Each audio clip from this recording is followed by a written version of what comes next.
So here next comes the group selection tool. Before using the group selection tool, first you should know about grouping the object. You can group the different objects together. For example, I will create some different shapes from here.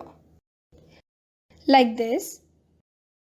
Now you can group these individual shapes together.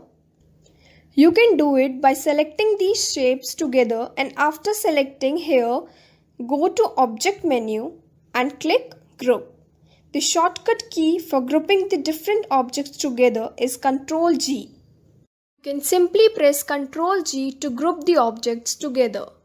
Now this is a single object. And if you want to ungroup the objects, you can also do that by selecting the object and then again go to Object menu and here click Ungroup. Or you can simply press Ctrl-Shift-G to ungroup the object. Now let's talk about the Group Selection tool. The Group Selection tool is used to modify individual objects in a group without ungrouping the object.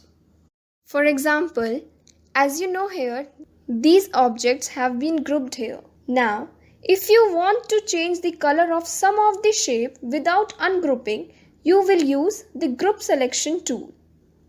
Now, click to select one object in a group and then change the color from here. As you can see, the color has been changed. Like this, you can use the Group Selection tool.